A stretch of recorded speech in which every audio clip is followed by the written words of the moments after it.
The great chamber of the Galactic Concord had never known such silence for 12,000 years. This hall had hosted the meetings of 100 species from 1,000 worlds, and in all that time, the Concord had maintained peace across the stars. But peace was now a memory. Ambassador Cathrall stood at the center of the chamber, his crystalline body catching the light from the observation windows above, where distant stars burned like cold diamonds against the void. And he looked at the assembled delegates with something none of them had ever seen in his ancient eyes. Fear. The outer systems have fallen, he announced, his voice carrying through the vast space like a funeral bell. The Vethkai Dominion has consumed 17 species in 3 cycles, and our combined fleets have failed to stop their advance. A murmur passed through the assembly like wind through dead leaves.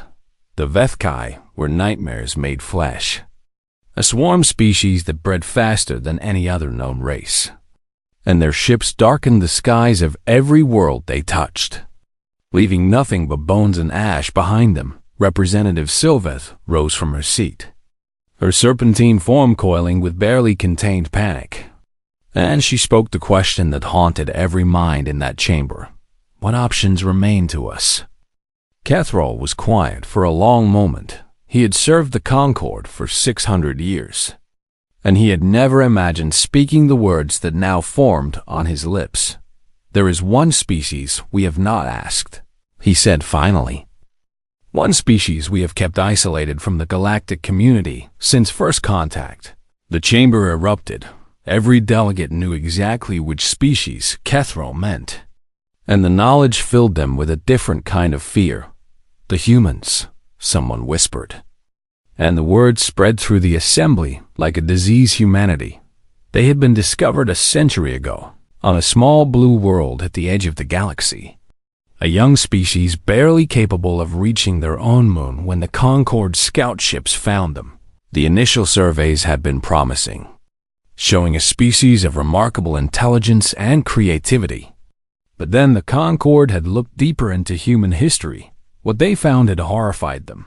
War after war after war, stretching back to the very dawn of human civilization. And the weapons they had created grew more terrible with each generation until they had split the atom itself and pointed that terrible power at their own kind. The Concord had debated for years about what to do with humanity. Some had argued for their destruction before they could spread their violence to the stars, but cooler heads had prevailed. And instead, the Concord had chosen containment. Humanity was quarantined in their home system, surrounded by monitoring stations that watched their every move. And they were told that they would remain there until they proved themselves worthy of joining galactic civilization that had been 100 years ago. You cannot be serious, Sylveth hissed, her scales rippling with agitation. They are barbarians, Ambassador, and their entire history is written in blood. Yes, Cathrall agreed. It is. Then why would we unleash them upon the galaxy? Cathrall turned to face her, and something in his expression made her fall silent, because the Vethkai have written their history in blood as well. He said, and they are winning, Representative, and nothing we have done has been able to stop them. He gestured toward the observation windows, where the light of 1,000 stars glittered against the darkness. Out there, right now, the swarm is moving toward the core worlds, he continued. In 6 months, they will reach Sylveth Prime, and in a year, they will be here, and when they arrive, they will do to us what they have done to every other species in their path. The chamber was silent. We have tried diplomacy, Cathrall said. We have tried defensive strategies, and we have tried desperate offensives. And none of it has worked, because the Vethkai do not negotiate and they do not stop. He paused, letting his words sink in. But the humans might be able to stop them. How can you possibly know that? Another delegate demanded. Cathrall's crystalline form flickered, a sign of deep emotion. Because I have studied them, he admitted. For 100 years, I have watched humanity from afar, and I have seen something that I did not understand at first. He moved to the center of the chamber, commanding the attention of every being present. Yes, humans are violent, he said. Yes, their history is filled with war. But look at what that violence has produced, and look at what they have become. He activated a display, showing images of Earth and its people. They have fought each other for thousands of years, and yet they have not destroyed themselves, he said. Instead, they have learned, and they have grown, and they have built civilizations from the ashes of their wars. The images shifted, showing human art and architecture, science and medicine. All the achievements that had emerged from a species that refused to surrender to its own worst impulses. They are not simply violent, Catherall said. They are survivors, and more than that, they are protectors. He showed them images of humans rushing into danger to save strangers, of soldiers throwing themselves onto explosives to shield their companions, of ordinary people risking everything for those they had never met. When humans love something, they will fight for it, Catherall said. And they will not stop fighting until they have won or they are dead. And even then, they will make sure their deaths mean something. He turned back to face the assembly. The Vethkai have never faced a species like this, he said. They have conquered races that surrender when the battle turns against them. Races that value self-preservation above all else. But humans are different. His voice dropped to almost a whisper. Humans do not surrender, he said. Humans do not stop. And that is exactly what we need. The debate lasted for hours. Some delegates argued that bringing humanity into the war would simply exchange one threat for another. And others insisted that there had to be some other option they had not considered. But as the hours passed and the reports of Vethkai advances continued to arrive, the arguments grew weaker and the silences grew longer. Finally, Sylveth rose once more. If we do this, she said, her voice heavy with resignation, if we ask them for help and they agree, what happens after the war is over, and what is to stop them from turning their violence against us? Catherall looked at her for a long moment. Nothing, he admitted. Nothing except their own choice. And that is a risk we will have to take. He turned to address the full assembly one final time. We quarantined humanity because we feared what they might become, he said. But perhaps we should have asked ourselves a different question. And perhaps we should have asked what they might become for us. He raised his hand in the ancient gesture that called for a vote. The motion is simple, he said. We contact humanity, and we ask for their help. And we accept whatever consequences follow, one by one. The delegates voted when the last vote was cast. Catherall nodded slowly. The motion passes, he announced. May the stars have mercy on us all. The message was sent that very night. Traveling across the vast distances of space toward the small blue world called Earth, and in the silent depths of the void, humanity received its first call to war. Admiral Helena Vasquez stood alone in her office aboard the orbital station Unity, reading the alien transmission for the fourth time. The message was simple enough in its content, but the implications were staggering. For 100 years, humanity had been locked in their own solar system like prisoners, watched by alien satellites and patrol ships that made sure no human vessel crossed the invisible boundary that separated Earth from the rest of the galaxy. They had been told they were too dangerous, too violent, too primitive to join galactic civilization, and now those same aliens were asking for help. Vasquez set down the tablet and walked to the window that looked out over Earth below, where 7 billion people went about their lives, unaware that everything was about to change. She was 63 years old, with gray streaking her dark hair and lines carved deep into her face by decades of military service, and she had spent her entire career preparing for a moment that most people believed would never come. The door chimed behind her. Come in, she said, Without turning, General Marcus Chun entered the room, his footsteps heavy on the metal floor, and he came to stand beside her at the window. "You have read it," he said, and it was not a question. "I have. What do you think?" Vasquez was quiet for a moment, watching the clouds swirl over the Pacific Ocean far below. "I think they are terrified," she said finally. "They have spent a century looking down on us, and now they come begging because their own forces have failed." Chun nodded slowly. "The council is meeting in 3 hours," he said. "They will want your recommendation." "My recommendation?" Vasquez almost laughed. "My recommendation is that we go, Marcus, and we go with everything we have." She turned to face him, and there was fire in her eyes. "For 100 years, we have been building," she said. "We have been preparing and training and waiting. And every single person in the fleet has wondered if we would ever get the chance to prove ourselves." She gestured toward the stars visible through the window. "Now that chance has come," she said, "and I will not let it pass."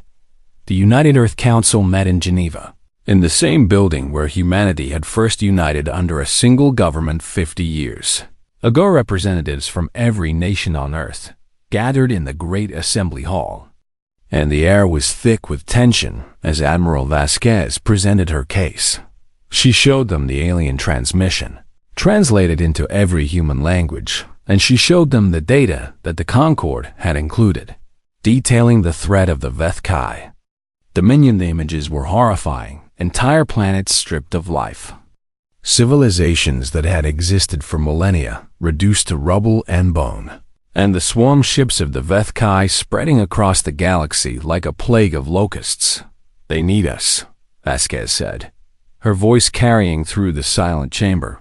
"They locked us away because they feared our violence. But now they need that violence to save them." The debate that followed was fierce but brief. Some argued that humanity should refuse, that they owed nothing to the species that had imprisoned them. But others pointed out that if the Vethkai conquered the galaxy, Earth would eventually be next in the end. The vote was unanimous. Humanity would go to war within hours. The orders went out to every military installation on Earth and in orbit. Ships that had been built in secret shipyards hidden in the asteroid belt received their activation codes, and crews that had trained for decades finally learned their true purpose. The first expeditionary fleet assembled at the edge of human space, and it was a sight that no alien had ever seen. 12 carrier groups, each one centered around a massive vessel bristling with weapons and fighter craft. 200 warships of various sizes, from nimble destroyers to hulking battleships, and transport ships carrying 3 million soldiers, pilots, engineers, and support personnel. Admiral Vasquez stood on the bridge of her flagship, the UES Defiance, and watched through the main viewport as the fleet formed up around her. "All ships report ready," her executive officer announced. Vasquez nodded. "Signal the fleet," she said. "We jump in 5 minutes." The countdown began across the fleet.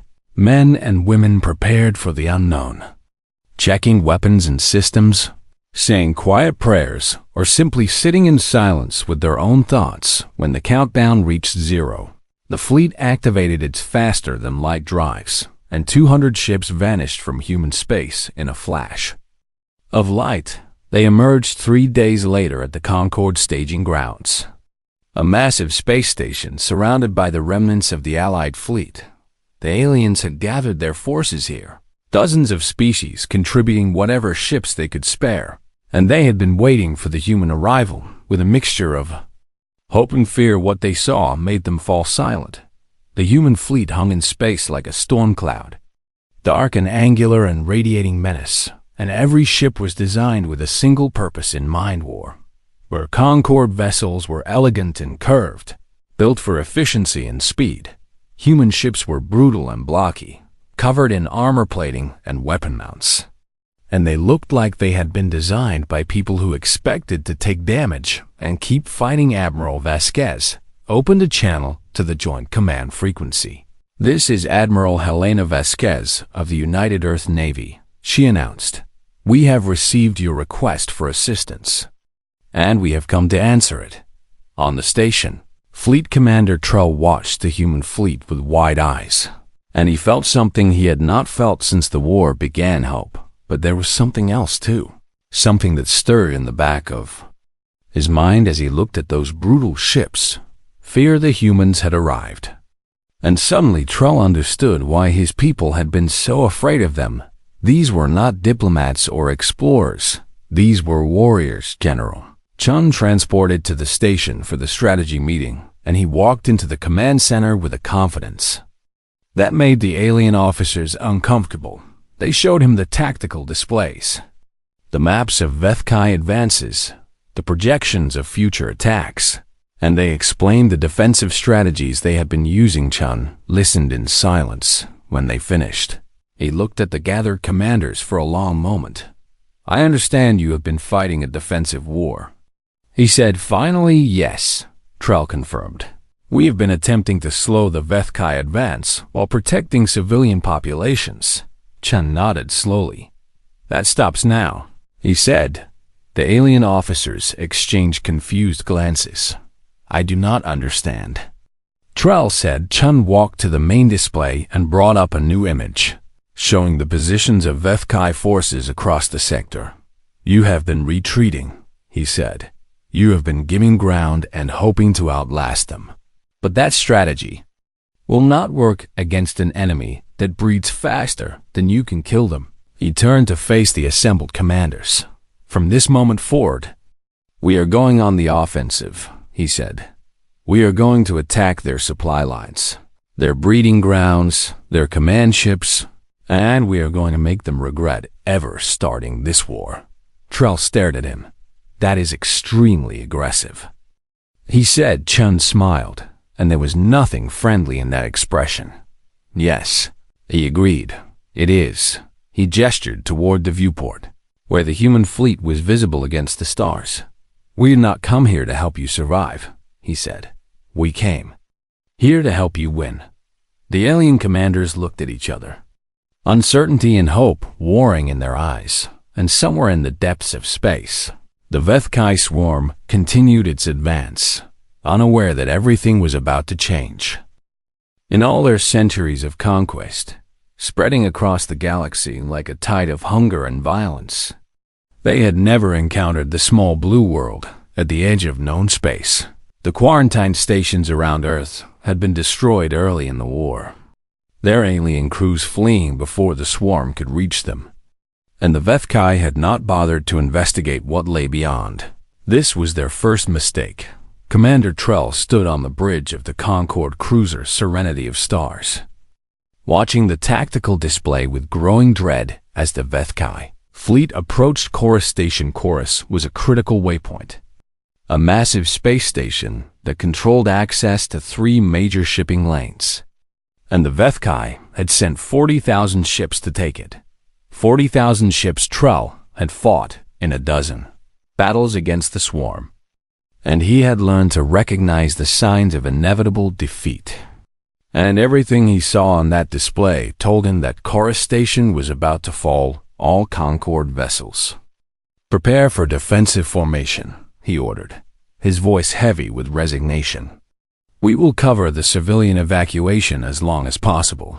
His crew moved to obey, their movements slow and their faces grim, because they all knew what covering the evacuation meant. It meant they would die. The Vethkai ships appeared on the edge of the system like a cloud of locusts. Thousands and thousands of vessels, ranging from small fighters to massive carrier ships. And they moved with the terrible coordination of a hive mind. Trell watched them come and felt despair settle into his heart. Then the human fleet arrived. They came out of faster than light travel in a flash of light. 200 ships appearing directly between the Concorde defenders and the advancing swarm. And for a moment, the entire battlefield was still. Trell stared at his display in shock. The humans had not positioned themselves for defense. They've positioned themselves for attack. This is Admiral Vasquez to all allied forces. A human voice crackled over the communication channel.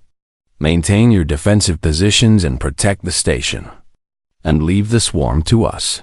Trell found his voice. "Admiral, you are outnumbered 200 to 1, he said.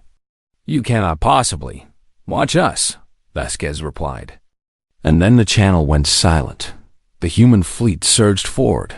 Trell had never seen anything like it. Had never even imagined anything like it, because in all the wars the Concorde had fought, no one had ever simply charged directly into a superior enemy force. But the humans did not seem to care about the odds.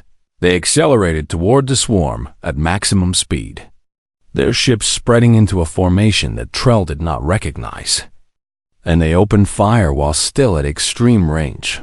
The Vethkai responded with their usual tactics, sending waves of fighter craft to overwhelm the approaching ships. But the humans had an answer for that too.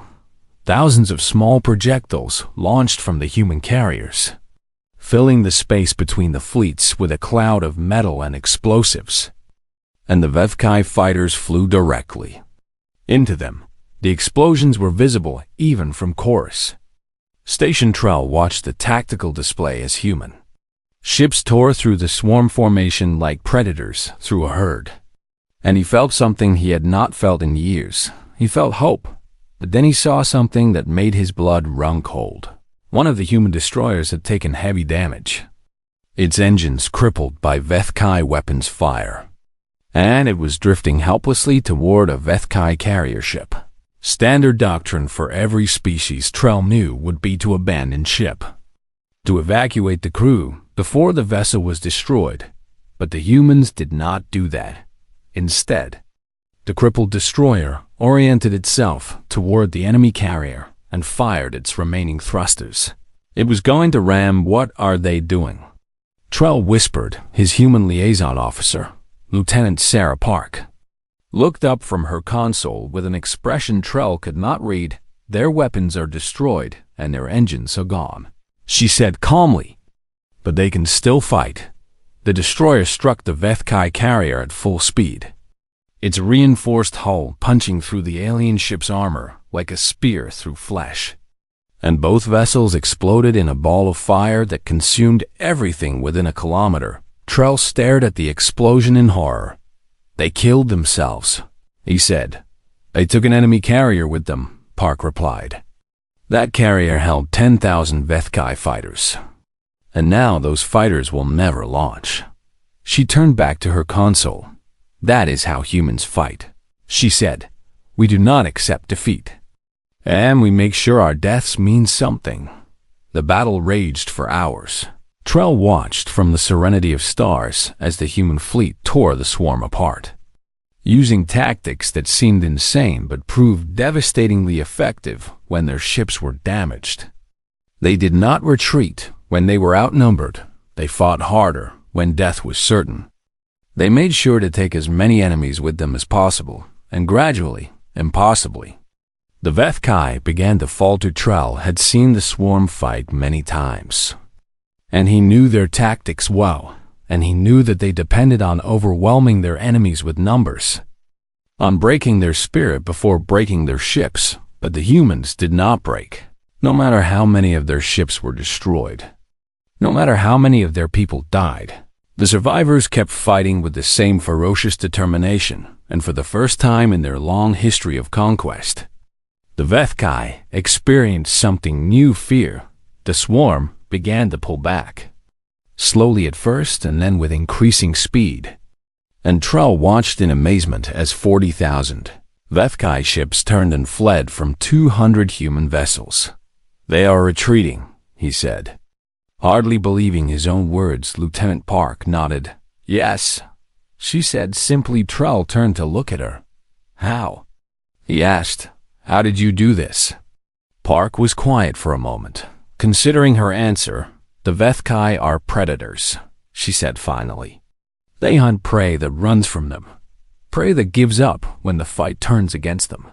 She looked at Trell with eyes that held no fear. "Humans are not prey," she said. "We are hunters too, and when something threatens what we love, we do not stop fighting until it is dead or we are." She gestured toward the tactical display, where the human fleet was regrouping after the battle. "The Vethkai have never faced anything like us," she said. "They do not know how to fight an enemy that refuses to lose." Trell looked at the display, at the burning wreckage of Vethkai ships scattered across the system, and he thought about everything he had seen. He thought about the humans, charging into impossible odds. He thought about the destroyer that had sacrificed itself to destroy an enemy carrier. He thought about the crews, who had kept fighting even as their ships burned around them, and he understood something that his people had failed to understand for 100 years. The humans were not dangerous because they were violent. They were dangerous because they cared. They cared about their mission, and they cared about their comrades, and they cared about victory. And that caring made them willing to do things that no other species would consider. Trell looked at Lieutenant Park. "What happens now?" He asked. Park smiled, and there was something fierce in that expression. "Now we take the war to them," she said. "Now we make them pay for every world they have destroyed and every life they have taken." She stood up and walked toward the door. "And we do not stop until they surrender or they are extinct." She paused at the threshold and looked back at Trell. "Welcome to human warfare," she said. "I hope you can keep up." And then she was gone, leaving Trell alone with his thoughts, and his wonder Chorus Station had been saved.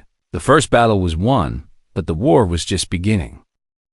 Word spread through the Vethkai Dominion like fire through dry grass. The prey had teeth for the first time in their long history of conquest. The swarm had retreated from a battle, and the news sent ripples of confusion and fear through the hive. The overseers who controlled the Dominion gathered in their chambers deep beneath the surface of Veth Prime, and they tried to understand what had happened at Chorus Station.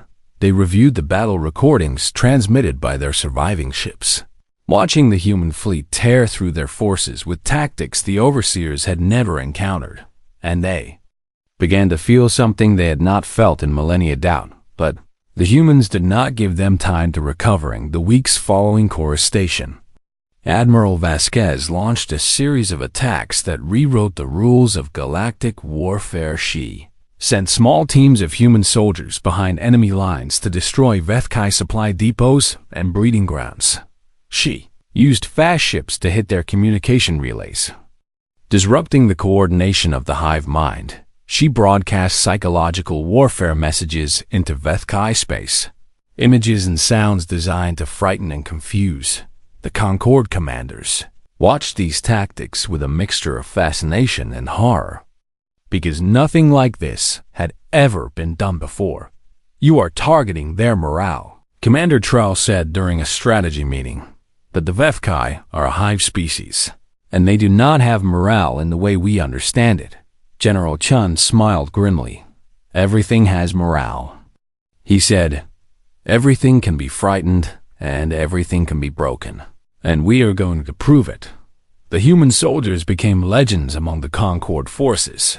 Stories spread of their incredible endurance, their ability to fight for days without rest, their refusal to surrender, even in the most desperate situations. One story told of a squad of human Marines who held a defensive position for 3 days against continuous Vethkai attacks, fighting without sleep or resupply. And when the relief force finally arrived, they found the Marines still standing among piles of enemy dead. Another story described a human pilot who ejected from her damaged fighter directly onto the hull of a Vethkai cruiser, then fought her way inside and destroyed the ship's reactor. With nothing but her sidearm and a bag of explosives, the aliens did not know what to make of these humans. They were terrifying and inspiring in equal measure. Warriors who treated death as an inconvenience and victory as the only acceptable outcome. Admiral Vasquez led from the front in every major engagement, her flagship always in the thickest of the fighting, and her presence became a symbol of everything humanity represented. She was wounded 6 times in the first 2 months of the campaign, and each time she returned to duty before her doctors recommended, sometimes still bandaged and bleeding. My people need to see me fighting with them, she told Trell when he questioned her choices.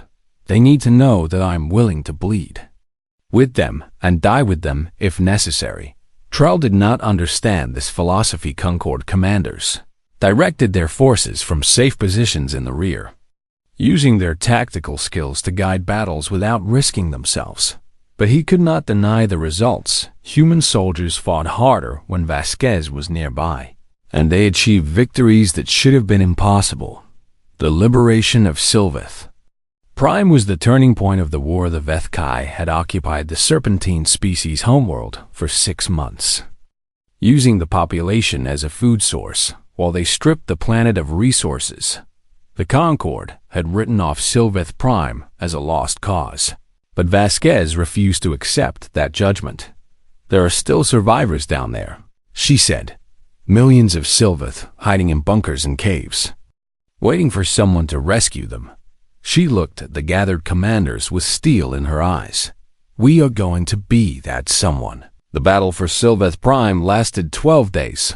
Human ships bombarded Vethkai positions from orbit while Marines dropped to the surface in assault pods, landing directly in the middle of enemy territory and fighting their way outward. Vasquez led the ground assault personally, commanding from a mobile headquarters just behind the front lines. On the 3rd day, she received word that a group of Sylveth civilians had been discovered hiding in an underground shelter, but Vethkai forces were closing in on their position. The tactical display showed that the route to the shelter passed through a Vethkai stronghold, and the estimated casualties for rescue mission were unacceptably high. Vasquez studied the display for a long moment. I am going myself, she said. Finally, her officers protested, telling her that an admiral had no business leading a small unit operation. But Vasquez ignored them. She gathered a squad of her best soldiers and set out through the ruined city toward the shelter. They fought through 3 Vethkai positions, losing 2 soldiers along the way, and Vasquez herself took a plasma burn to her left arm when she pushed a young private out of the path of enemy fire. But they reached the shelter. Inside, they found 200 Sylveth civilians, including dozens of children, huddled together in the darkness. Vasquez looked at them, at their terrified faces and their trembling bodies, and she felt the same thing that had driven her across the galaxy to fight in a war that was not her own. She felt love, not romantic love, not personal love, but something deeper and more powerful, love for life itself, for the precious spark of consciousness that existed in every sentient being, love that demanded protection. You are safe now, she told them, speaking through a translator device. We are going to get you out of here. A small Sylveth child approached her, looking up at her with enormous eyes. Are you the humans? The child asked. Are you the ones who fight the monsters? Vasquez knelt down so she was at eye level with the child. Yes, she said. We are the humans, and we are here to help. The child reached out and touched her face with one delicate hand. Thank you, the child whispered. Vasquez felt tears in her eyes, but she blinked them back. You are welcome, she said. The evacuation took another 4 hours, and Vasquez refused medical treatment for her burned arm until every civilian was safely aboard the transport ships. When Representative Sylveth heard what had happened, she came to Vasquez personally. You saved my people, she said, her serpentine form coiling with emotion. You risked your life to save children you had never met. Vasquez shrugged. This is what humans do, she said. We protect those who cannot protect themselves, and we fight for those who cannot fight for themselves. She met the representative's eyes. You were right about us. You know, she continued, we are violent, and we are aggressive, and we are everything you feared. She paused. But we are also this, she said, gesturing toward the transport ships full of survivors. We are protectors, and when we decide something belongs to us, we will burn the galaxy down before we let anyone take it away. Sylveth was silent for a long moment. And do we belong to you now? She asked. Vasquez smiled. You called for our help, she said. You asked us to fight for you, and we answered. She reached out and placed her hand on Sylva's shoulder. "Yes," she said, "you belong to us now, and that means no one will ever hurt you again while a single human still breathes." Sylvath looked at her for a long moment, and then she did something that her species rarely did with outsiders. She bowed. "Then we are honored to belong to you," she said, "and we will never forget what you have done." The war continued for another 6 months, but the outcome was no longer in doubt. The Vethkai were being pushed back on every front, their numbers dwindling, their territory shrinking. Their confidence shattered, and everywhere the humans went, they left behind gratitude and wonder and a new understanding of what courage truly meant. The galaxy was changing, and humanity was leading the way. The Dominion's homeworld was a fortress unlike anything the galaxy had ever seen. A planet surrounded by orbital defense platforms and protected by the largest fleet the Vethkai had ever assembled. 40 billion Vethkai lived on that world, and every one of them was prepared to fight to the death. The Concord's Strategic Council met aboard the command station to discuss the final assault, and their projections were grim. A conventional siege would take 2 years minimum, Fleet Commander Trell reported. And our casualty estimates range from 60 to 80%. The alien commanders shifted uncomfortably, because those numbers meant the effective destruction of the Allied fleet. "We could attempt a blockade instead," another commander suggested. "Starve them out over time. That would take even longer," Trell replied, "and it would give them time to rebuild their forces." The room fell silent. General Chun cleared his throat. "There is another option," he said. The alien commanders turned to look at him. "We do not siege," Chen said. "We do not blockade, and we do not wait." He stood and walked to the tactical display, bringing up a detailed map of Veth Prime and its defenses. "We break them in 1 day," he said. The silence that followed was absolute. 1 day, Trell repeated slowly. "General, with respect, that is impossible." Chun smiled, and there was something predatory in that expression. "Watch us," he said. He began to explain. The plan was called Operation Thunderfall, and it was the most ambitious military operation in galactic history. Human Marines would make combat drops directly from orbit, falling through the atmosphere in individual pods that could survive the heat of re-entry. They would land directly on the planet's surface, bypassing the orbital defenses entirely. "This is suicide," one of the alien commanders protested. "The atmospheric defenses alone will kill half of your soldiers before they reach the ground." "We are aware of the risks," Chun replied calmly. "And you are willing to accept those losses?" Chun looked at him with eyes that held no uncertainty. "We are willing to do whatever it takes to end this war," he said. "Our soldiers know the risks, and they have volunteered anyway." He turned back to the display. "While the orbital drop is underway, the fleet will engage the Vethkai ships in direct combat," he continued.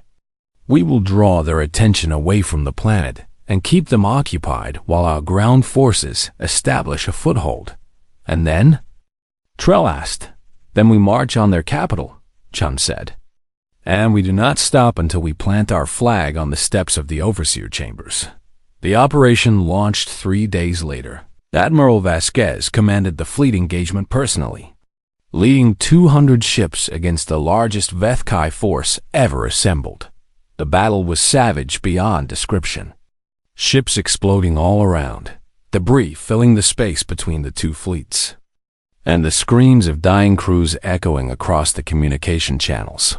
But the humans did not waver. They fought with the same ferocious determination that had carried them through every battle of the war, accepting losses that would have broken any other species, pushing forward when retreat was the only sane option, and above them, invisible against the darkness of space.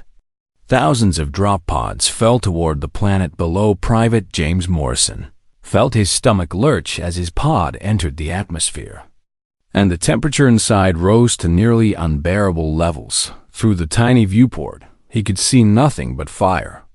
the hull of his pod burning white-hot as it streaked through the sky. He had volunteered for this mission, knowing he might not survive.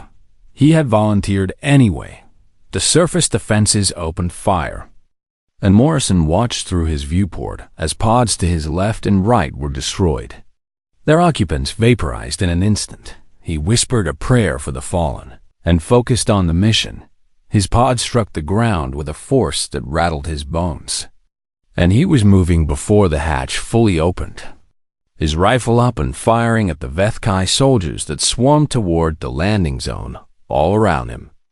Other pods were landing, other soldiers emerging, other guns adding their fire to the chaos.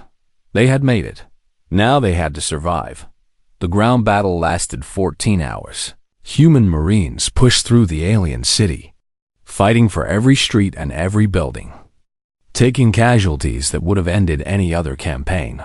But they did not stop. Private Morrison lost count of how many Vethkai he killed. He lost track of how many friends he watched die. He just kept moving forward, one step at a time, toward the goal that they had all come so far to reach. When the sun rose over Veth Prime, the human flag flew above the overseer chambers. The war was over. The cost had been terrible. 20,000 human soldiers died in Operation Thunderfall, and another 50,000 were wounded. The fleet had lost 60 ships, with thousands of sailors killed in the orbital battle. But the Vethkai Dominion was broken.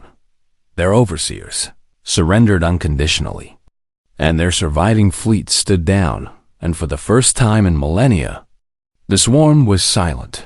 The aftermath of the war brought changes that no one had anticipated. The Galactic Concord met in emergency session to discuss what would happen now that the fighting was over.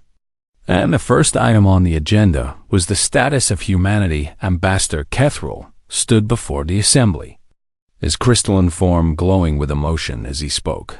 100 years ago, we quarantined humanity because we feared what they might become, he said. We looked at their history of violence and we saw only danger. He paused, letting his words sink in. We were wrong. He continued. We failed to see what they already were, and we failed to understand what their violence truly meant. He gestured toward the observation windows, toward the stars that humanity had fought and died to protect. Humans are not violent because they enjoy destruction, he said. They are violent because they love, and that love drives them to fight for what they care about. He turned to face the full assembly. They did not come here to conquer us, he said. They came here to save us, and they paid for our salvation with their own blood. He raised his hand in the ancient gesture that called for a vote. I propose full membership in the Galactic Concord for the United Earth Government, he announced, with all the rights and responsibilities that entails. The vote was unanimous when the news reached Earth.